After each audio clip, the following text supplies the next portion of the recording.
Welcome students to the online classes. In this video we will learn chapter 17 water vanishes on heating. Chapter 17 water vanishes on heating का मतलब क्या है बच्चों कि जब भी आप पानी को हीट करोगे इट वैनिश यानी कि वो गायब हो जाएगा, यानी कि वो वाटर जो है वो वाटर वेपर में कन्वर्ट हो जाएगा। इसी तरीके से हम इस चैप्टर को रीड करेंगे, पढ़ेंगे।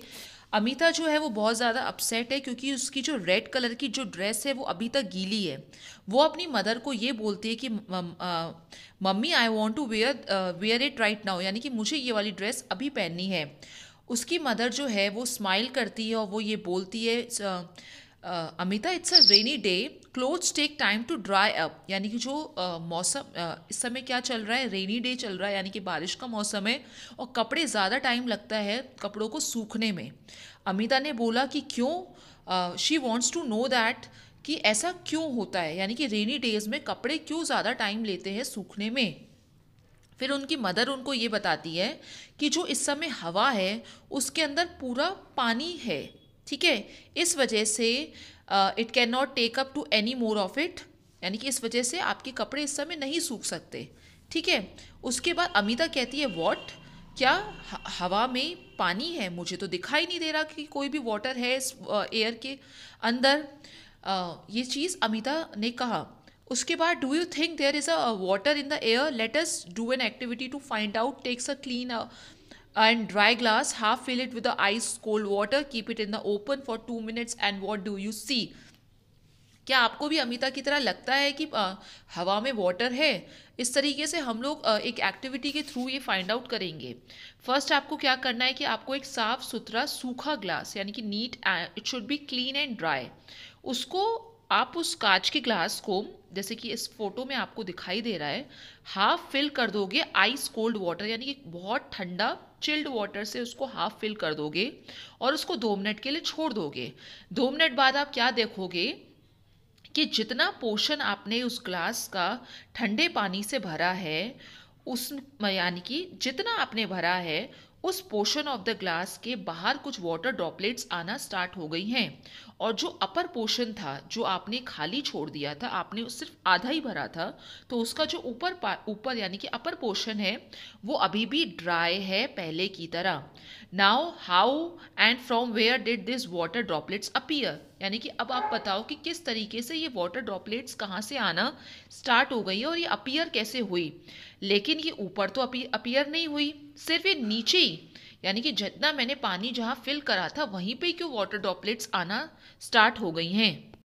Air becomes cold when it touches the cold surface of the glass, यानी कि वहाँ की हवा ठंडी हो गई, हो गई है जब उसने ठंडे सरफेस ऑफ द ग्लास को टच किया, यानी कि जब उसने एयर ने उस ठंडे ग्लास सरफेस ऑफ ग्लास को टच किया तो वो जो एयर थी वो जो ठंडी एयर थी वो हैवी हो गई, और फिर उसके अंदर पानी तो कम था, क्योंकि आपको पता है जो कोल्ड एयर होती है वो हैवी होती है और उसके अंदर वाटर कम होता है।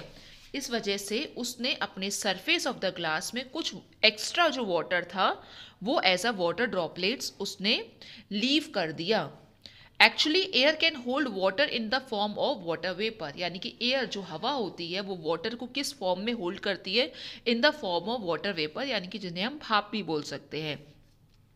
It takes water from wet clothes, यानी कि एयर कहाँ से वाटर लेगी, यानी कि वो गीले कपड़ों से, गीले ग्राउंड से, गीली स्किन से, लीव्स ऑफ द प्लांट से, इन जगहों से वो वाटर लेती है, ठीक है। और वो कहाँ से, जैसे कि open drains, pond, lakes, rivers, seas, इन सब से भी वो वाटर लेती है। हॉट एयर की अगर हम बात करें तो hot air can hold more water vapour then cold air, यानी कि हॉट एयर के अंदर ये एबिलिटी होती है कि वो ज़्यादा वाटर वेपर को होल्ड करके रख सकती है as compare to cold air. When hot air come in contact with the cold surface, यानी कि जब हॉट एयर यानी कि जब गर्म हवा किसी ठंडे सरफेस से टच होती है तो वो भी ठंडी हो जाती है। Now it can not hold all the water vapour in it, so it leaves the extra water as the cold surface of the glass in the form of water droplets. इस वजह से क्या होता है कि वो सारे के सारे वाटर वेपर अपने आप में होल्ड नहीं कर पाती है, क्योंकि उसके अंदर ऑलरेडी बहुत ज़्यादा वाटर वेपर होता है। इस वजह से वो एक्स्ट्रा वाटर जो होता है ठंडे सरफेस में आके, क्योंकि वो भी ठंडा हो जाता है जब वो उसके अंदर कांटेक्ट में आती है, इस वजह से वो बाहर कुछ वाटर ड्रॉपलेट्स लीव कर देती हैं। नाउ किस सीजन में वेट क्लोथ्स यानी कि गीले कपड़े आसानी से सूख सकते हैं या सूखते हैं? आपको पता है कि गर्मी के मौसम में जब सन बहुत ज़्यादा हीट आपको देता है, तब कपड़े बहुत आसानी से बहुत जल्दी सूख जाते हैं। The air is hot and can hold more water in it, यानी कि एयर जो होती है वो गर्म होती है और वो ज़्यादा वाटर होल्ड कर सकती है। इस वजह से वो जल्दी जल्दी जल्दी जल्दी वेट थिंग से, वेट क्लोथ से, वेट ग्राउंड से फटाफट पानी ले लेती है। इन विंटर अगर हम एयर की बात करें तो एयर इसमें ठंडी है, ठीक है, इसमें एयर हॉट नहीं है, एयर ठंडी है। इस वजह से it can hold less water vapour in it, इसके अंदर वाटर वेपर थोड़े कम होते हैं, क्योंकि कोल्ड एयर में वाटर वेपर कम होते हैं। इस वजह से जो कपड़े होते हैं वो ज़्यादा टाइम लेते हैं as compare to the summer season, यानी कि विंटर में कपड़े ज़्यादा टाइम लेते हैं सूखने में, क्योंकि उनके अंदर वाटर वेपर कम होते हैं। अगर हम रेनी सीजन की बात करें तो रेनी सीजन में तो और ज़्यादा टाइम लगता है, क्योंकि रेनी सीजन में वाटर वेपर फुल होते हैं, यानी कि हवा में से वाटर वेपर होता है रेनी सीजन में, इसलिए रेनी डेज में काफ़ी ज़्यादा टाइम लगता है कपड़े सूखने में। स्टूडेंट्स, अब हम लोग बात करते हैं 3 स्टेट्स वाटर, यानी कि पानी की कुछ स्टेट्स होती हैं, यानी कि आपको सॉलिड लिक्विड गैस तो पता है, अब हमको इसको थोड़ा सा और एक्सटेंड कर देते हैं। यानी कि जब वाटर, यानी कि जब कोई पानी आप जब उसको गैस पे रखते हो, यानी कि उस पानी को जब आप हीट करते हो, तो थोड़ी देर में आपने नोटिस करते हो कि जो जो पानी था, now it changes into the water vapour, अब वो भाप में कन्वर्ट हो रहा है, यानी कि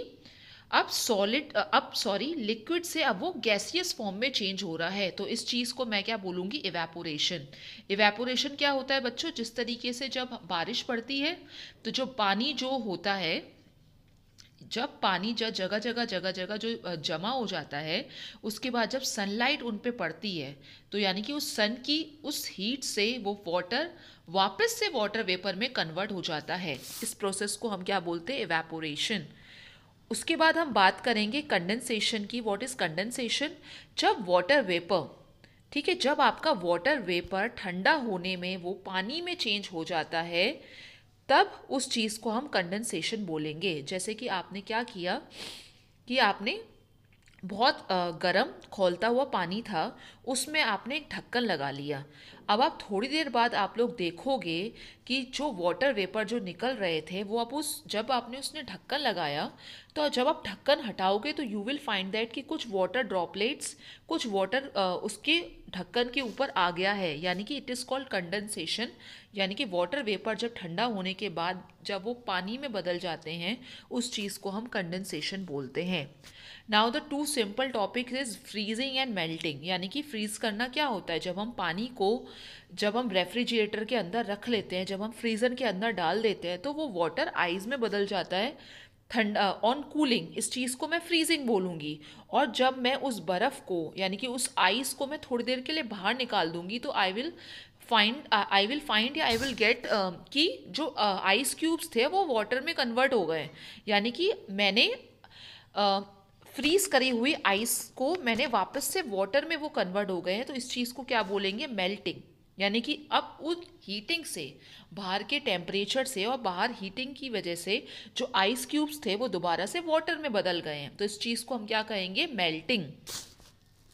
इस तरीके से आपको एक इमेज दिखाई दे रहा है, यानी कि आपने देखा वाटर से आइस में अगर गया तो उस चीज़ को मैं फ्रीजिंग बोलूँगी।